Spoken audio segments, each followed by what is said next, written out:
Welcome to Bridging Chicago, a podcast that aims to connect our listeners to Chicago's business, community, cultural, and charity leaders. Brought to you by SATC Solution Center L3C. Hello, everyone, and thank you for tuning in to Bridging Chicago, a podcast produced by the SATC Solution Center. I am Savannah Roundtree, the law clerk at SATC, and I am your host. Sitting here with me today, we have also a partner at our law firm, Andy Annis. Thank you for sitting with us today. Thank you, Savannah. And today our guest is Stan Nitzberg. Stan, thank you for joining us today. Absolute pleasure. Stan is the principal at Mid-America Real Estate Group, where he works on many North Michigan Avenue locations and has been involved in over $2 billion of retail investment sales transactions, and is also the 6-time recipient of Chicago Market Retail Broker of the Year. But before we get to how that has all transpired, we're going to start at sort of the beginning, how you got into this whole business world. So I looked into your education a little bit, and you went to school at State University of New York at Albany and got an MBA from UNC Chapel Hill. So I'm going to guess you're not a Chicago native? Born and raised in Brooklyn. Okay. Why did you go to UNC Chapel Hill? That's a little bit out of the way from New York to get an MBA. Because I was a math major at school, in undergraduate school. And when we went from numbers to abstract math, my math professor said, why don't you go to business school instead? So this was still undergraduate. So Sure. Junior year, I started taking finance and accounting and what have you. And then the business program at Albany just hired a PhD candidate to teach from University of North Carolina. Okay. And they heard about the business school. They said, why don't you apply to the business school? So Okay. I applied to business school, and that was back in the fall of 1972. Right. So when you're there, I don't really know how an MBA works, I guess, but did you have like a specialty? Did you have an idea that you would be going into this sort of like retail broking market? Nothing in my life has been planned. Nothing. All right. So the next thing that I've been able to glean from your bio is that you were at First National Bank of Chicago. So do you want to tell me a little bit about the transition from business school to getting there? Okay. So the true story is the bank, First National Bank of Chicago, this is back when there was no branch banking. For those of you who don't understand that, with mobile banking today, was down interviewing second-year students at Carolina to go work in the Atlanta regional office. This is when banks had regional offices for commercial banking in the major cities. We happened to have I was a first-year book of the MBA students. Okay. First National Bank of Chicago was known for its training at the time. They had both a First Scholar program and a summer intern program. Okay. So I was called to go meet some of the recruiters for the summer intern program. I took them down the Rathskeller, which was in a basement with sweet tea and white bread and hush puppies. We drank a lot of beer, and I called them up the next morning and thanked them for the job. Really? That's it. That's the story.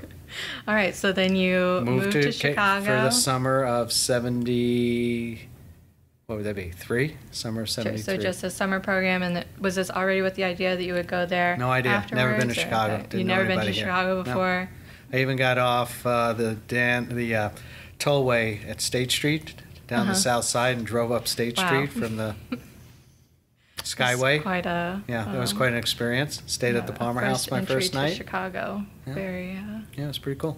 Yeah, so I'm guessing you liked your summer there enough to stay on. Yeah, well. I worked 6 weeks during the winter break, and the last day was maybe a job offer. I accepted it. Came to work in June of 75 full time. Okay, and so I know you eventually became the division head of the retail industry lending division. And so were you always in that division? Was retail another thing you just sort of fell into, or did you have an idea that that might be something you were interested in? I got assigned to what then was called Division B, like boy. The bank was very specialized at the time, so every industry had its own lending group. So this was a retail, merchandising, wholesalers, manufacturing for retail distribution group. I worked there for a while. I was in strategic planning. I had some other assignments, as time progressed. Okay. Yes. And sort of in the the brokerage arena, what is your, how do you fit into the transactions at this point? You're just working on the lending side? Like, do people come to you, they're just asking for loans, or what? It was a sales job. You're Okay. out building business, making loans, providing bank services, but I was only doing it specifically with retailers around the United States. Okay. So Walmart was a customer, and names that don't exist anymore. They're probably part of Macy's, but all the great old department stores in each part of the country. Carter Hawley Hale, D.H. Holmes in New Orleans, Ivy's in North Carolina. At the time it was a very fragmented industry, and the bank was the leading lender to the retail and merchandising industry at the time. Okay, so you're working on loans all around the country, not just in Chicago? All around the country. Okay. How do you move again, and then you're working at Crate and Barrel eventually? Right. How does that transition work? I was thinking at the time I probably wasn't going to spend my life as a banker because I didn't know how to play golf. Seriously. I grew up in Brooklyn. There are no golf courses. I've been on the golf course with you. You know how to play golf. Anyway, at the time I had no idea even what a golf course looked like. And I just had this view of what a banker would be like back in those times. And I was actually going to work, had received a job offer from one of my clients in Cincinnati. Okay. Vivian, my wife, who's a very talented banker also, really back in that time, which was the early 80s, was not going to get a job in Cincinnati like she had here at the First National Bank of Chicago. Decided not to take it. The day I called my client, I got a call from Gordon Siegel at Crate and Barrel saying he got my name from one of the executives at the bank who was my mentor, who probably knew I didn't want to stay a banker. And he introduced me to Gordon, and I went to work at Crate and Barrel in May of '84. Okay. What was Crate and Barrel like in May of '84? 13 stores, and let's just say 40-ish million in revenue or less. Wow. Quite a leap from there to what they ended up with now. Yeah, they're terrific group that built that company, and then sold it over time and from 1998 to 2008 to a private German family. But it's just an amazing place. Yeah, so I think I read that you were integral into getting their storefront set up in downtown Chicago. Is that correct? Well, it was the Michigan Avenue store. Mm-hmm. There was a store on Michigan Avenue. It was, I think, the third store in the chain, number 103 at Chestnut, Michigan, 840 North Michigan. There were some issues about renewing and building it right, and spent 6 or 9 months strategizing with Gordon, and we made the very unique and bold decision, Gordon and the family and the executives did, to buy the property where the store had been from September 1990 until it closed earlier this year. Yeah. And so how do you go about making a decision like that? What sort of things you have to weigh when you're considering, because I guess most places on Michigan Avenue are leased rather than the companies buying the space outright. Well, many of my retail clients were very focused on controlling their own real estate so that they could make decisions as time went on. And even back then, the relative rents were such that why make a landlord rich when you could control your own density? It's a long story. It involved U.S. Equities and Bob Wislow and Camille Joumi, who were very integral into the decision-making. Yet in the final analysis, being able to create your own building and your own image, your own presentation, and not have a tower on top of you and let Crate and Barrel speak to who and what it was more important than anything else. Yeah. It was a very bold move because it's a large purchase economically and a big decision relative to the store. Yeah, a very large purchase, especially because Crate and Barrel was 5 stories at the time. And did it take the whole building? Yeah, it was built solely for Crate and Barrel. Yeah, basement, 4 stories, and a little rooftop. Yeah, I would imagine that's when you're thinking about that much space, a lot different decision than just a smaller storefront that you see on a lot of places on Michigan Avenue. But it turned out well for everyone over time, I think. Yeah. And so then you move on to working at Mid-America, where you still are. So that's in 1991, which is Mid-America. A long time. Mid-America started in 1984. So you're there within the first few years of it starting as well. So tell me some about the move from Crate and Barrel to Mid-America. Did you sort of get a taste for the retail space more, figuring out that Crate and Barrel situation? Well, it wasn't necessarily planned either. like, Okay. getting a job or getting a phone call to go to Crate. Gordon and I just made a decision that it was probably good to evolve my career at Crate. I'd always loved retailing, but I got a taste for real estate at Crate and Barrel. Yeah. It was easy, of course, because you work at Crate and Barrel. Everybody was in love with you, or with the concept. So I was just thinking about how can I take my retail interest and expertise and love and enjoyment of real estate and try to see what I do with it next. Yeah. So that led you to Mid-America? Well, it led me to luckily a lot of interviews, but most of them had big black binders behind the person I was interviewing with, of budget books and strategy books, and having been a banker and then gone to Crate and Barrel, the last thing I had an interest to do was go work and do budgets and financial analysis and be in a corporate environment. And I happened to have the card of Mike George, who's one of the two founders with Dave Bossy of Mid-America Real Estate back in '84. And we had breakfast at Mitchell's up on Clybourne and Armitage, and Mike was evolving the investment sales business at Mid-America at the time. Okay. Selling of shopping centers. Yeah. And since I was a banker and I had retail expertise or interest, it just made sense that I'd give it a go. And I had a very supporting wife, Vivian, and 2 kids and a mortgage, and we tried it. Thought we'd just try this Just real to estate see what brokerage happens. thing. All right. So Mid-America is the leading full-service retail real estate organization in the Midwest. And since you've been there for a long time, I would think that you've probably helped to shape a lot of the direction that they've gone. I guess you've done it a lot with downtown urban real estate, but how have you sort of seen yourself shaping the way this company has been going? Well, not speaking necessarily just for myself, but particularly for Mike, who can't speak for himself right here today. It was really nurturing a company where great people who wanted to be in the brokerage business could come and do their business and do it in an environment that was very supportive and let the business evolve from that. So while Mike and I sort of started the investment business, we found that we could attract some really talented people who wanted to build their careers there, and they've done that. And we probably have the strongest non-mall investment sales business and retail in the Midwest, and that's due to all the people that were attracted to Mid-America and took over from Mike and I. The same thing applies, whether it be in the management company or in our tenant rep business, et cetera, that we've developed. It's all just good people. Yeah. So you just mentioned that you do a lot of non-mall things, and so historically, a lot of retail leasing, I would guess, would be within these larger shopping centers or in malls. And I know that you specifically do a lot of work on North Michigan Avenue, sort of the Magnificent Mile. So how is that sort of a different space to be operating in than in the sort of more structured, like, shopping center area? Well, the concepts are the same. So brokerage is very simple business. You provide really good information that's timely and accurate to your clients, help them make a really good decision.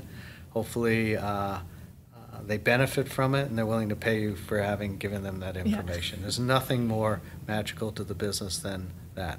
It's all about information, helping people do well with the real estate, whether they're a tenant, a landlord, seller of real estate, a buyer of real estate, somebody building real estate, developers, the vendors who serve their clients in retail real estate. That's what it's all about. So in a way, whether you're working in a mall, so you have a client that you're representing as a tenant and putting them in a mall, Sure.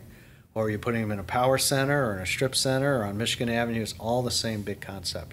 You're just dealing in a little different geography and a little different thought process as to who the tenant mix is, but of who you're representing. Yeah, tell me a little bit more about thinking about tenant mix, because I know that you've done or been involved in a lot of the transactions that happen in North Michigan Avenue, which is like a major span for shopping. And so do you think about what stores are going next to each other or where they're going to be located on Michigan Avenue when you're looking for tenants in these spots?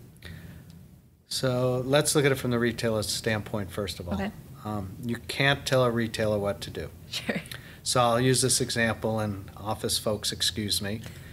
If you're representing a law firm, or if you got a space and a law firm's looking at it in this example, and they're right across the street from each other in the Class A buildings, and have parking garages and whatever amenities else are there today, exercise rooms and bike rooms and food and beverage, $1 square foot in the deal, in rent or $10 a square foot in TI may sway that firm, regardless what kind of firm it is, to go from one building to the other. Sure. They don't care if they're on this side of Wacker or that side. Right. Pretty much. Use the same, let's say, those Yeah. things. Retail, you could discount a rent by half, but the emotion and aesthetics of a site is what's going to make a retailer decide where they want to go. Yeah. Some retailers want to be only on the west side of Michigan Avenue. Some want to be on the east. Some want to be next to this tenant. No matter what the alternatives might be in the economics, you're not going to be able to move them for economic type reasons. It's Okay. aesthetics, personalities, and emotions, Yeah. what we learned to call APE. Okay. APE, aesthetics, personality, emotions. And when you get through all of that, then E becomes economics. So it's aesthetics, personality, and economics. Okay. So and that usually comes last in retail. The economics comes last in Yeah, retail. because you have to get them over the subjective parts of the deal first. So, yes, you think about tenant mix, but unlike a mall or even a power center where you're trying to blend uses, the street lends itself to, yes, segmenting a little, but over time now, tenants will evolve to whatever location kind of fits them. A good merchant will do anywhere on Michigan Avenue. So a luxury tenant might feel better being up north next to Louis Vuitton and Gucci and Max Mara. Yeah. But then Ferragamo and Zegna do very well, and they're across the street from Under Armour. So Yeah. just to pick, some examples.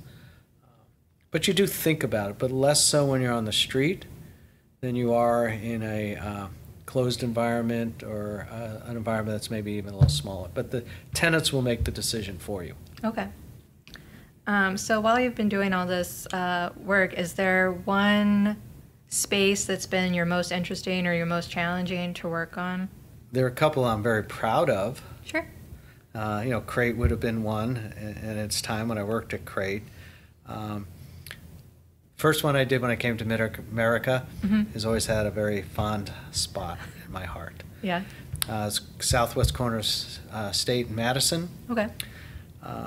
It was originally a SS Kresge building off the corner and a building called the Chicago building at the southwest corner. The Chicago building was totally vacant Okay. and in disrepair. The Kresge at the time was like a Woolworths Okay. at best, or maybe a Champ Sports. Goes back to the early 1990s.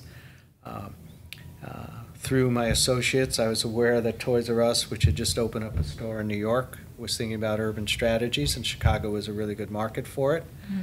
And so I went to everybody. The property was owned by the Board of Education. Okay. The Chicago building, which was a turn-of-the-century building, Halliburton Route. The old Mayor Daley Okay. didn't want it torn down. So I went and read every report and went to all the major developers in town. Everybody told me why it couldn't get done. And the Chicago building had to stay, but it couldn't be put back to use and whatever. So I was lucky enough, one, to have the benefit of my partners who had the Toys R Us relationship. And then I went to see a gentleman named Bill Smith, who had since passed, and explained to him that I had this idea. I just got into the brokerage business. Told him about and I basically looked at him, and I just met Bill because I had done the Crate Barrel outlet store a couple of years earlier up in North and Halstead. But I had been to everyone. Yeah. And I went to Bill, who I knew casually, but I knew he did development. I said, I need someone with political connections because the mayor and the Board of Ed was involved. I need someone with construction expertise because the building, everybody tells me, can't be saved, and yet the mayor doesn't want to take it down. That was our understanding. I need somebody with some money. Yeah. Because I didn't have any. And if you'll excuse me, I need someone, since I didn't have any control, I didn't have a listing or anything, I needed someone who wouldn't F me, which happens in the brokerage business. Yeah. And Bill turns around, gets on the phone, turns around about a minute later and said, we can do this deal. And we ended up tearing down that old Kresge building. That's where Toys R Us Kids R went. And we ended up, luckily, through Vivian's relationship with the Art Institute and a lot of 1 degree separations, building the first residence hall for the Art Institute in the Chicago building, which was then, that property, the Chicago building, was then sold to the Art Institute. Okay. And then I found out later that Bill had good political connections, had great construction expertise, didn't F me, but he didn't have any money either. Almost there. Almost there. But we got it done. Good, yeah. So it was sort of, one it's your first love. And it was a very unique deal at a time when State Street still wasn't that strong. Right. There were no residents of any sort, let alone students, living on the street, and it's still there. So it's pretty cool. Yeah, that sounds like a pretty complicated deal to be your first one as well. Yeah, well, I had Bill Smith to rely on, so I just had to take care of the leasing. Yeah, so you've been in this business now for a while, quite a long time, and so how have you seen the sort of Chicago real estate market evolve during that time? I mean, you just said that State Street was different than it is now, so tell us a little bit about that. Like many cities, but particularly Chicago, because of the benefit of the way the land was laid out, and the manufacturing and industrial and parking lots and everything near its core, it just had an unbelievable opportunity to build an urban environment. Yeah. And it's done so from the neighborhoods, up at Southport and Roscoe Village and Lakeview, down through Hyde Park now, let alone in the city in River North and Streeterville. It's been remarkable. Yes, there's amazing construction in San Francisco or New York or Boston, but Chicago's been unique in that way, and we have a great transportation system. So it's really all blended together very beautifully. And I think everyone who's participated pretty much over the years, except for the dark period of 08, 09, or 07, whether you be in office or industrial or residential or retail, has benefited from that. Yeah. And it's, now with the coming of potentially Lincoln Yards, and the 78 by Related, Lincoln Yards being Sterling Bay, and 78 Related's property down on Roosevelt Road, just further solidifies how strong, the city has become for all mixed use and commercial and real estate related activities. Yeah. It's really sweet to watch. Yeah. So you were just talking about Toys R Us, and I know that they have recently gone bankrupt, and so they don't have any more brick and mortar stores. We hear a lot of conversation about brick and mortar stores not being maybe relevant anymore, or people aren't using them anymore. Do you see that happening in Chicago? Do you think there's going to be a change in the way that space is being used downtown? So I have two answers for that, okay, which I've thought of a great deal. I would imagine. So first of all, I don't think any of us know. Sure. Because things evolve and change and cycle. Certainly we can feel it as it's happening, but you can't really, it's hard to predict the future. So if stores are right-sized, meaning if they were too big for what they needed to be and they can restructure themselves, they'll always be an electronics store or a furniture store or a food store. There'll be need for that. They'll just be rationalized to what they need to be going forward, and that'll change the landscape a little. But the example I like to use is that you're probably too young to have watched Western movies with John Wayne.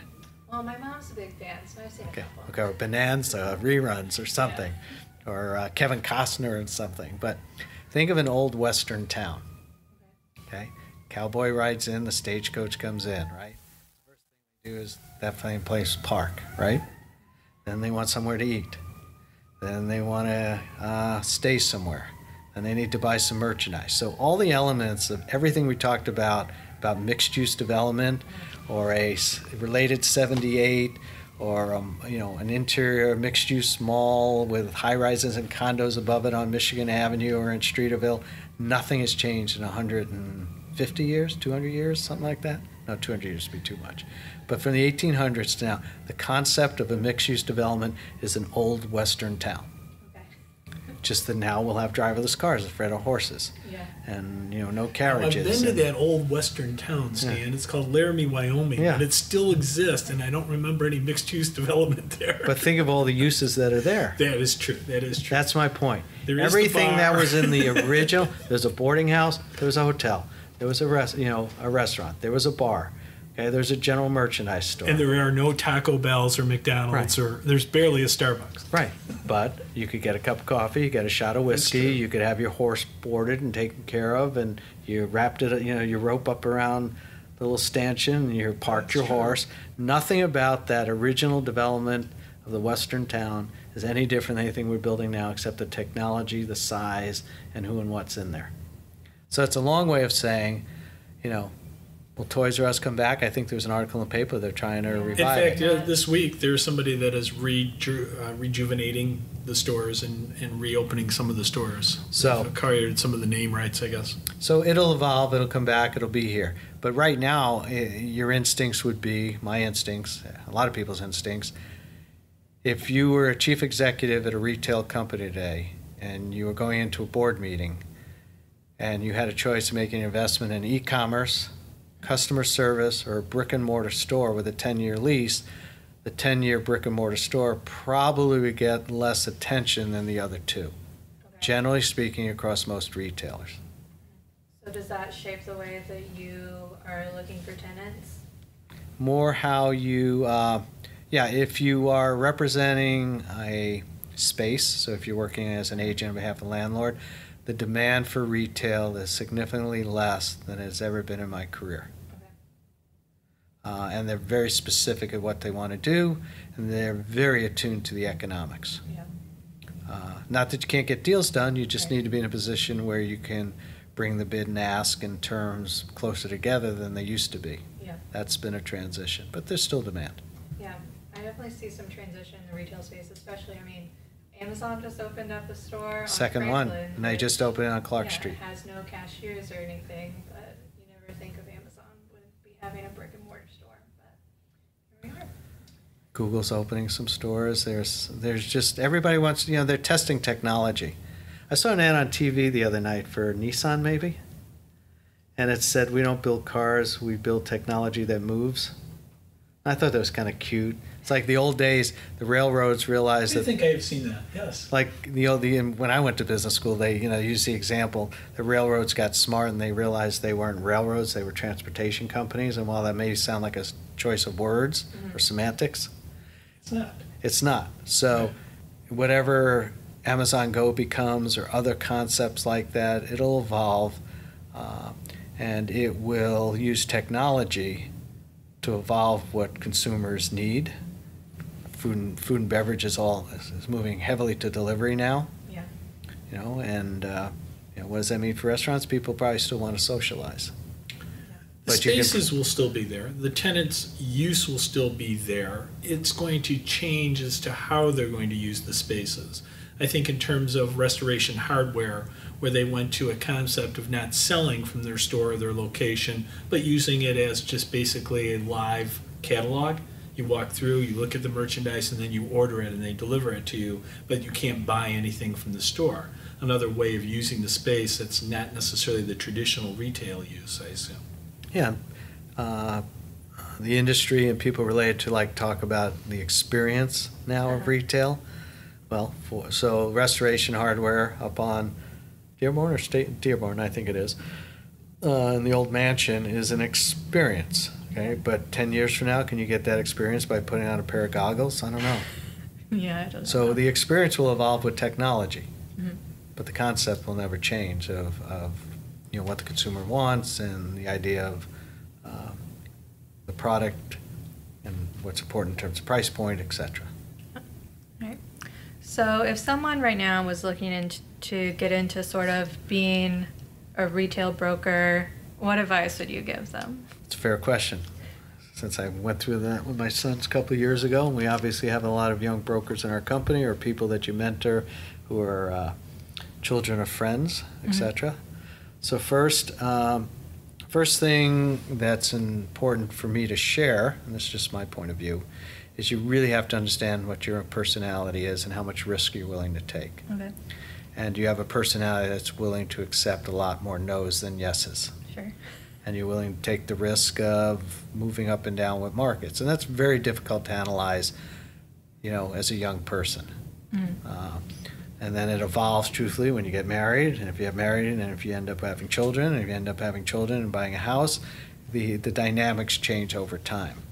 But you have to ask yourself just really deep down what your personality is and try to examine that, because it can be a very rewarding, emotionally and financially type career to have. It can be very depressing at times too. Sure. And so you have to have great balance and great strength and belief in what you do. But how many businesses do you get to wake up in the morning and decide where and how you want to compete, where and how you want to do business, who you want to call on?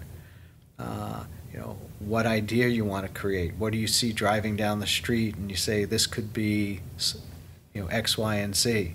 There aren't many opportunities you get like that other than maybe in a technology or app-related business. Yeah. And that's why brokerage is so cool. Yeah. And the people are great. Most of the people in brokerage are really good. And, it's hard right now because demand, I'm talking retail, I can't speak to office or industrial, et cetera, but because demand is a little harder or softer, it takes more commitment to do the job. Sure. And it's a 7-day-a-week job. Yeah. When you're young, after you've worked all week, you're getting in the car on the weekends driving markets or walking markets or reading. You can't put it away on Friday night and pick it up on Monday morning. Sure. But there's also no caps to what you can do and where you can do it and how much money you can make and how much fun you can have and what kind of relationships you can build. Yeah. So when you walk around Chicago and you see an empty space, are you just constantly thinking about what could go there? Or? The truth is, I email one of my associates. But you still notice it. You absolutely never, you always notice it. Yeah. In fact, when you're younger, I'm a little more advanced in my career, but, when you take your family on vacation and you're like stopping and looking at things and taking photos and, jotting down notes and wanting to walk into shopping centers or into stores, it's just because it goes back to the point I made earlier. You always want to be learning, having good information and good ideas and learning from what other people are doing and applying it for your clients here. But not to be funny about it, but no, I have a great group of associates and partners, and they're much more capable than I am these days. Well, you touched on what was going to be my final question, but I've heard that you've recently been doing a lot of world traveling. And so when you're doing that, you still can't set it down? You're still going to look at retail spaces? You notice them around? Well, now, I don't know who gets to listen to this, but the idea that I'm retired is not true. The second idea that Vivian and I spend a lot of time in Arizona is not true either. We probably spend less than 45 days a year there, if not 30. But we do like to travel, and we're at a point in our lives where that's our luxury, that we like to travel, and we do it with friends. And if I can learn something along the way about retail, great, but if I learn something about myself or the world, even better. Yeah. And, as probably is the case for a lot of people like me, in terms of where we are in our careers, with great partners and associates, the business allows you to do that. Yeah. Because you don't have to be at a desk every day, and as long as you can communicate with your clients, you can still serve them. But I love to travel. Yeah. Going to Thailand in a couple of weeks, then Patagonia, then London, then India, and then so one a month. Wow, that's a lot. Where's your favorite place you've been recently? I have no favorites. No favorites? Love them all? Yeah. I have one favorite city, which is London, but I have really no favorite place. They're all pretty cool. Well, that wraps up all of my questions. Andy, did you have anything else you wanted to? Steve Jobs said one time in a commencement address to Stanford that it was all about connecting the dots. Stan, it sounds like over your career you never really had a clear vision as to where you were going to go, but it sounds like you did a fantastic job of connecting the dots. I just got really lucky. The only connecting dot I did was asking my now wife out for dinner. But she worked with you at First National? We worked on the same floor for quite a bit of time. We never knew each other, and I went to work on a Saturday. She went to study on a Saturday. She was the first scholar at First National Bank of Chicago. She was just sitting there, and that was it. Fantastic. That's the only dot I've really ever connected. All right. Well, I think that about wraps up for today. Stan, thank you again so much for joining us today. Thank you, Stan. It's always a pleasure to be here. Thanks.